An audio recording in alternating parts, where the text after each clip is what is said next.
listening to Real Estate Radio. SA.com. That's Real Estate Radio San Antonio.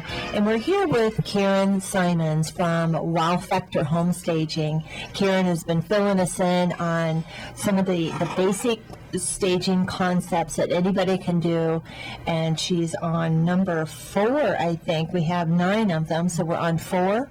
Karen, what's the next step? Well, the next step is eliminating clutter, and every homeowner hears this. I realize over the years people accumulate a lot of items. Listen, if you're moving, go ahead and start packing. The less items you have in the room, the bigger it starts to look. And buyers are looking for space, so that's important. Now, let's talk a little bit about that. I like to talk a little bit about all these points because I think they're being... Carla and I both have real estate license at one time and sold real estate, and just being a consumer as we've looked at homes, we purchased our homes in the past, that I know whenever Carla tells me to clean up a room or to do that, it goes one or two places. It goes in the closet or it goes in the garage. Mm-hmm. And I know as a man, one of the first things I look at in a home is the yard and the garage. Mm-hmm. So how does that, tell us a little bit about how you counsel people to keep things that clutter out of the garage, garage and the closets, and how we do that as far as packing up and what? Well, a lot of times I say to people, if you're moving, this might be a good time to purge. I usually tell them this becomes more organizational, but there's usually 3 piles is what I call them. 1, keep, and you want to take to your new home. The second is sell or give away, and the last is throw out. And if you go through this, you'll make your life so much simpler, and the move will go smoothly. And I'm amazed at the number of people that actually do that. That's kind of hard to do because I've still got some of those pants from 15 years ago that I know I'm going to fit into one of these days. You know what? Put them in the box and get a storage unit. Get them out of the house because the buyer doesn't want to trip over that. That's a great idea, a storage unit. Mm-hmm. So that you can just throw it in a box. You can throw it in the back of the pickup or the car or whatever, and you can haul it over there. And that's a great idea. You can move it 2 or 3, 4 more times and just keep moving it. You'll lose that weight eventually. Yeah. Okay, number 5 is depersonalizing, and this one is really tough for homeowners. Putting away the family photos and the collections of the 1800 porcelain dolls. The reason for this is it's very distracting to the buyer. If they walk into the room and they see your beautiful picture of your wedding on the beach, they're like, and I've seen this, oh, are they in Cozumel? Is that the Bahamas? Guess what? They're not looking at the architectural features. They're not looking at the bay window. They're not looking at the fireplace. They're not buying your house at that point, and that's not what you want. I was talking to somebody one time, and they said when they go into a house, sometimes what they see is this: they were looking for a home to retire in, for to get a little smaller home, but they would see it with pictures of kids and stuff, and they had a hard time realizing that was a retirement home whenever it was a family living there, and they kept thinking that, well, maybe this is a neighborhood with lots of families or different things. So exactly, and that's so true. Good point. Yep. Next is number 6, emphasizing the positive. That's hard to believe, but that happens all the time. If you, for example, I've gone in where there'll be a beautiful living room, and they'll actually have the couch in front of the fireplace. And they say, well, we don't use the fireplace. But it's still the focal point of the room, and a buyer might use it. Mm-hmm. So things of this nature are important. They have to figure out what is it about this particular space. Maybe in an office, beautiful built-ins, you want to display them accordingly. That sells the house. So these are important, positive things. I was on your website a couple of days ago, and I was looking at some of the pictures that you have there, some of the before and after pictures, and that was one of the things I noticed. That I think you had moved some furniture around, and there was a fireplace, and I noticed that the fireplace came into play. And even one of the things that you did do, and correct me if I'm wrong, but I think you had even added a screen in front of the fireplace. Oh, I think I did, yeah. Yeah, and there was not one before. I thought, what a difference that makes on the visualization of looking at that look more homely,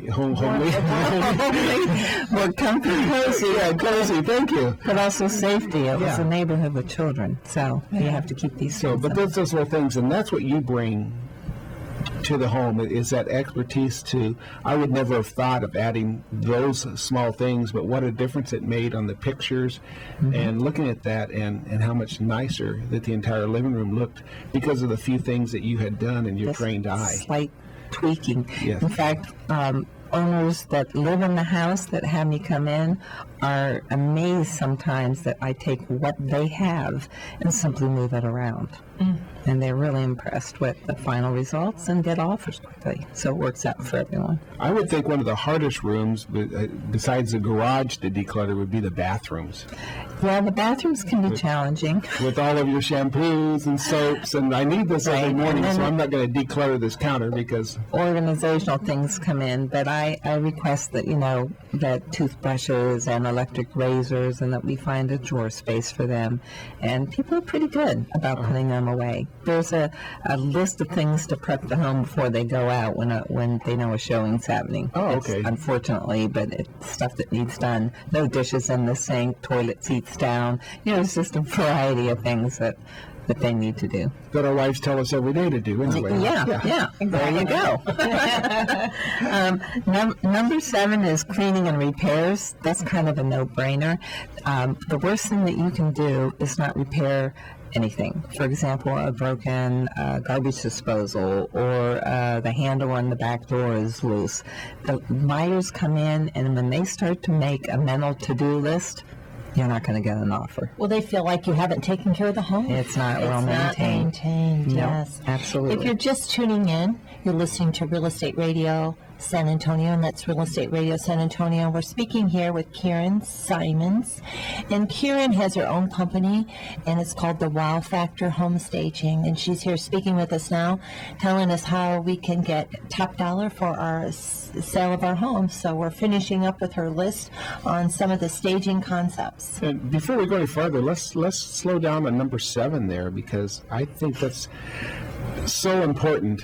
I know when I sold real estate, one of the homes I sold, there was a 4x4 post in the yard that had been deteriorated around the bottom because just over time. And it was a factor that the buyer was almost contemplating wanting an entire fence. But when all it took was to repair that $12 post or whatever, that we did that, and that solved all the problems, but we were negotiating fences Oh, yes. when it was an $8 or $12 piece of wood. I've gone in where carpet needs replaced and someone can do it for $3,000, but they'd rather give a credit for $10,000. That does not make sense. So when you look at a house and the walls are bright blue or something, do you encourage them to have it painted? Absolutely. That's on their to-do list. Now, do you have a list of people that you can refer that can also help guide these people to those, or do you? That's not? I used to. When I was a realtor, I had a vendor list, and what I learned was everyone has different expectations from these tradespeople. So what I decided to do of lately is I tell them, I've joined Angie's list. I recommend you do too. And the reason being is these people are already pre-screened. They're already offering discounts, and they can go in and choose someone that's going to work for them. So that's what I do. Or they could always go to the realtor who they know and trust. Absolutely. And the realtor might also have a name. They do. Okay. Good. Okay, well, let's hit number 8 here, I All guess. right, we're almost done. 8, and this one's very important, the master closet. It's good that all the closets look good and are neat, but the master is the most important. And the key here is half full.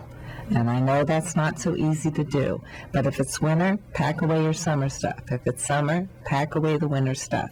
If the buyers go in and see there's a lot of decent space in there, then they know their stuff will fit. And that, I can't tell you how important that is. So they just assume if the closet's just packed, that it's not going to be big enough for them. Bad storage. Storage is not good here. Yeah. Yes, I think about some of the model homes that we go into, and we were in Princeton Custom Homes a couple of weeks ago and looked at theirs, and some of these that are staged very, very nice, like Princeton, they'll do a lot of things like they won't put clothes in them naturally. They might put a towel here or there folded, but they always like put a high-end department store bag No on there. strings, eh? I was not going to lead anybody, but I did that my first year, and then I quit. I just maybe a few pieces of clothing, some shoes, something along that A line. bathrobe. Yep. to make Very it simple. look elegant, but to live in and not be cluttered. Yep. That's good. Okay, let's move on. All right, last one, and then we can move on to whatever you'd like to talk. Okay. Number 9, and this is kind of a stager secret, so they'll probably kill me for telling you, but emotional connecting points. And what that means is throughout the house, what a stager will do is they'll put a book in the throw in a reading area. They'll put a couple glasses of wine on the master bedroom nightstand. All this is doing is drawing in the buyer. They see these little things of life that they want to be a part of, and then they start to build a connection of emotion with the house. And That's interesting. they work. I mean, it's because it's something that we'd like to do. Sit down with that book, have a glass of wine, Yeah. sit in that corner where it's very suggestive. It is. Very It is. suggestive. Very nice. So do you actually think about the type of books that you put on there? Or, I mean, the covers? I mean, you don't want, Honey Magazine and, Murder mysteries. Yeah.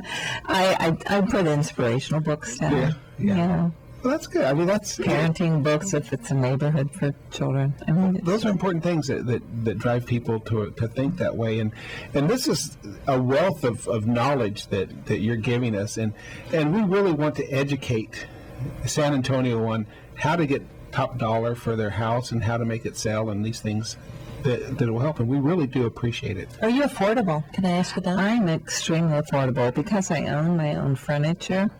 I'm able to work with just about anyone's budget. My homes range anywhere from, I think, I staged a grandparents' home for a friend of mine that was listed in the older section of town. It was listed for $82,000, and I've done as high as $950,000. So staging is for everyone. That's right. Just what is your budget, and then you determine what amount of furniture and accessories are going to enhance the space.